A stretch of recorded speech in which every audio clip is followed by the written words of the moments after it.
The lord. మన ప్రభు రక్షకుడైన యేసుక్రీస్తు ప్రశస్తమైన నామములో మీ అందరికీ మా పరమ యెరూషలేము మినిస్ట్రీస్ ద్వారా హృదయపూర్వకమైన వందనాలు తెలియచేస్తున్నాం. పరిశుద్ధ గ్రంథములో నుంచి జపనయ గ్రంథం 3వ అధ్యాయం 15వ వచనాన్ని చదువుతున్నాం. తాను మీకు విధించిన శిక్షను యెహోవా కొట్టివేసి ఉన్నాడు, మీ శత్రువులు ఆయనను వెళ్ళగొట్టి ఉన్నాడు. ఇజ్రాయేలు రాజు అయిన యెహోవా మీ మధ్య ఉన్నాడు. ఇక మీదట మీకు ఏ అపాయమో సంభవించదు.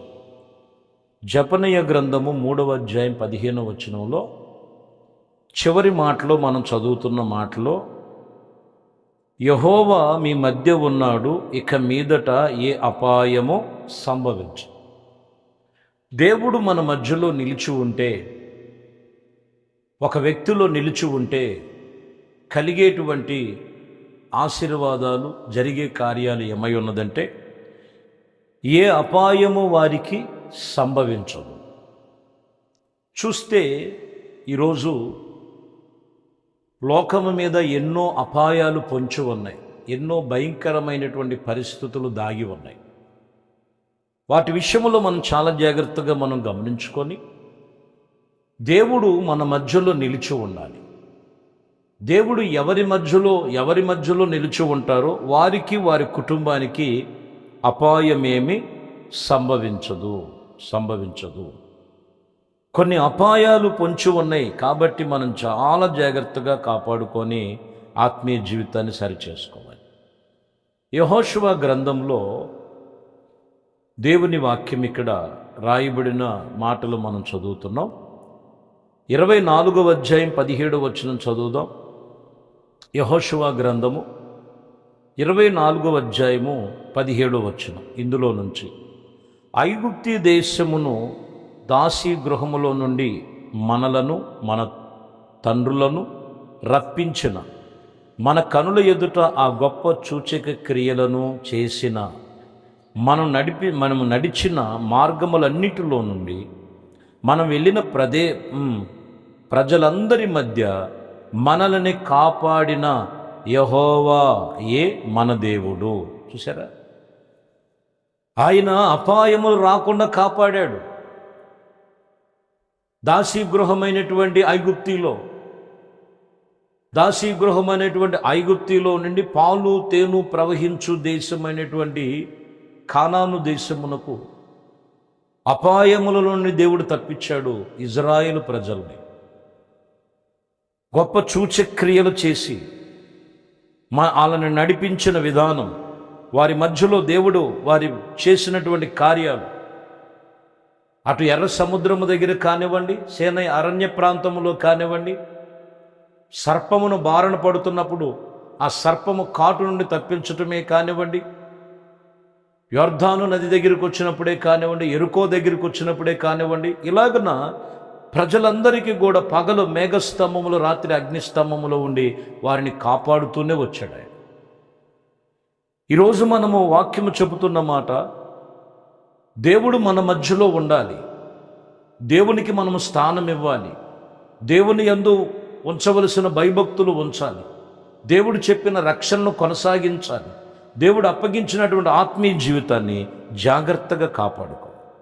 అప్పుడు వారిని, వారి కుటుంబాలను ఏ అపాయము రాకుండా వారి మధ్యలో ఉండి కాపాడును. చూద్దాము, జపనయ గ్రంథములోనే 3వ అధ్యాయము 5వ వచనం చూద్దాం. అయితే న్యాయము తీర్చు యెహోవా దాని మధ్య ఉన్నాడు. ఆయన అక్రమము చేయువాడు కాడు. అనుదినము తప్పకుండా ఆయన న్యాయ విధులను బయలుపరచెను. ఆయన రహస్యమందు లేదు, ఆయన నీతిహీనమైనటువంటి కాడు. ఇక్కడ మీరు గమనించాలి. ఈ వాక్యములో మనం చూస్తే, అయితే న్యాయము తీర్చేటువంటి యెహోవా మన మధ్య ఉన్నాడు, ఆయన అక్రమము చేయవాడు కాడు, అనుదినము తప్పకుండా ఆ న్యాయము విధులను బయలుపరిచేవాడు. జపనే గ్రంథము 3:5లో చదువుతున్న మాట. ఇక్కడ ఏంటిదంటే న్యాయము తీరుస్తాడు వారి మధ్యలో ఉంటే.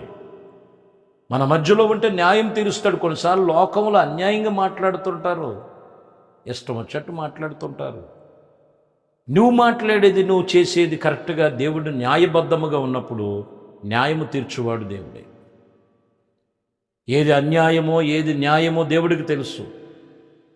కొంచెం తొందరపడి కొంచెం డబ్బు గర్వముతోనో బలముతోనో లేకపోతే నోటి చాతుర్యంతోనూ లేకపోతే కొన్ని లోకమైన మాటలు, వ్యర్థమైన మాటల వలన అన్యాయంగా మాట్లాడే వాళ్ళు ఉండొచ్చు.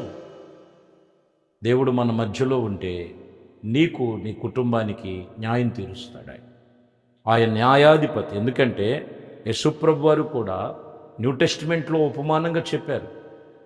ఇసకక నిత్యము ప్రార్థన చేసే ఒక ఆమె ఉంది. ఈమె నా ప్రతివాదికి న్యాయం తీర్చమని అన్యాయాధిపతి అయిన న్యాయాధిపతి దగ్గరికి వెళ్ళింది. వాక్యం చెప్తున్న మాట ప్రభు అంటాడు 18 లోకాలు 7లో చదువుతున్నమాట. దేవుడు తనను ఏర్పరచుకునేటువంటి వారు దివారాత్రులు దానిని మొరపెడుచూ ఉండగా వారికి న్యాయమో తీర్చడా. త్వరగా న్యాయం తీరుస్తుంది. ఎక్కడ మొరపెట్టాలి? దేవుడి దగ్గర. కానీ ఈమె ఎక్కడికి వెళ్ళింది? అన్యాయాధిపతి దగ్గరికి వెళ్ళింది. అన్యాయాధిపతి, నాకు నా ప్రతివాదికి న్యాయం తీర్చాయి. నువ్వు నిజముగా మొరపెడితే నేను త్వరగా న్యాయం తీరుస్తా. దేవునికి నిజముగా మొరపెట్టాలి. ప్రభువా, ఈ సమస్య నుంచి, ఈ పరిస్థితుల నుంచి మా మధ్యలో నిలిచి మాకు న్యాయము సమకూర్చు, మాకు న్యాయము చెయ్యి. న్యాయము తీర్చువాడు దేవుడు. మన మధ్యలో నిలిచి న్యాయము చేయవాడు. మొదటిగా చెప్తున్న మన మాట, దేవుని మాటలు మనం చూస్తే ఆయన మన మధ్యలో నిలిచి ఉంటే అపాయాన్ని తప్పిస్తాడు. ఆయన మన మధ్యలో నిలిచి ఉంటే మీ మధ్యలో న్యాయం తీరుస్తాడు. ఆదికాండం 31వ అధ్యాయం 53వ వచనం. అబ్రహాము దేవుడును వారి తండ్రి అయినటువంటి దేవుడు మన మధ్య న్యాయము తీర్చును అని చెప్పాను. అప్పుడు యాకోబు తన తండ్రి అయినటువంటి ఇస్సాకు భయపడిన దేవుని తోడని ప్రమాణము చేశాను. చూసారా? తన తండ్రి అయినటువంటి దేవుడు మన మధ్య న్యాయము తీర్చను. ఖచ్చితంగా న్యాయం తీరుస్తాడు. వారు మాట్లాడిన మాటలకి, వారు పడుతున్నటువంటి ప్రతి విషయంలో ఖచ్చితంగా భూమి మీద న్యాయం తీరుస్తాడు. మన మధ్యలో ఉన్నాడు ఆయన, న్యాయము తీర్చే దేవుడు మన మధ్యలో ఉన్నాడు. సమూయేలు మొదటి గ్రంథములో 24వ అధ్యాయం 12వ వచనం చదువుతున్నాం. సమూయేలు మొదటి గ్రంథం 24:12వ వచనం చదువుతున్నాం.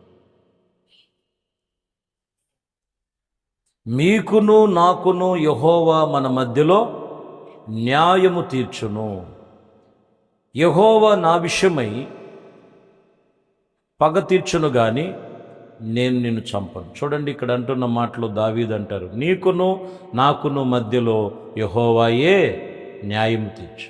కాబట్టి ఈ వాక్యములో 3 విషయాలు దాగి ఉన్నాయి. మొదటిగా చెప్తున్న మాట, దేవుడు మన మధ్యలో ఉంటే నీకు ఏ అపాయమో సంభవించు. దేవుడు మన మధ్యలో ఉంటే న్యాయము తీరుస్తాడు. దేవుడు మన మధ్యలో ఉంటే వాక్యం చెప్తున్న మాట, ఇదిగో ఏ విషయములో కూడా కొదువు రానివ్వడు ఆయన. కాబట్టి ఆయన మన మధ్యలో ఉండాలి. ఆయన సన్నిధిలో భయభక్తులతో మనం అనుసరించి నడుచుకునే వారముగా ఉండాలి. అట్టి విషయంలో దేవుడు మనల్ని నియమించుకొని ఏర్పరచుకొని ఉన్నారు. అట్టి కృప దేవుడు మనందరికీ, దేవుడు ఆయన మన మధ్యలో ఉండి నీవు ఏ అపాయములో ఉన్నా, ఏ న్యాయము తీర్చబడాలని మనుషుల వైపు చూసావా, ఆలోచన కలిగి ఉన్నావా, దేవుడు మన మధ్యలో ఉన్నాడు. ఆయనకి స్థానమివు. ఆయన నీ పక్షముగా గొప్ప కనికరము చూపించే దేవుడు. అట్టి విషయంలో ప్రార్థన చేసుకో. నీ గురించి చిన్న ప్రార్థన చేస్తాను. మహాపరిశుద్ధుడా, ప్రేమ కలిగిన తండ్రి, దయగలిగిన మా ప్రభువా, మీ శ్రేష్టమైన పరిశుద్ధ నామమును బట్టి మీకు వందనాలు, స్తుతులు, స్తోత్రాలు చెల్లిస్తాం. మీ కృపా దయా సంకల్పమును బట్టి ఇదిగోనైనా అయా, మీరు మా మధ్యలో నిలిచి ఉంటే మాకు కలిగిన సమస్తము చుట్టూ అపాయములు పొంచి ఉన్న ప్రతి అపాయములు తొలగిపోవునుగాక. ఇదిగో మా మధ్యలో నిలిచి న్యాయము తీర్చువాడవని, మీరే న్యాయము తీర్చు. అన్యాయముగా మాట్లాడుతున్నాం, అన్యాయముగా వ్యతిరేకంగా లెగుస్తున్నాం, అన్యాయముగానైనా అయ్యా విరోధముగా కొన్ని తలపెడుతున్నటువంటి తలంపులన్నీ యేసు నామములో లయమైపోవును. ప్రతి బిడలు ఎవరైతే ప్రార్థనలు ఏకేపిస్తున్నారో వారి మధ్యలో మీరుండి ఈ కార్యములన్నీ నెరవేర్చమని యేసు క్రీస్తు పరిశుద్ధ నామములో ప్రార్థించి వేడుకొనుచున్నాము తండ్రి. ఆమె. దేవుడు మిమ్మల్ని దీవించి ఆశీర్వదించునుగాక. ఆమె. దేవునిలో వచ్చిన పరిశుద్ధ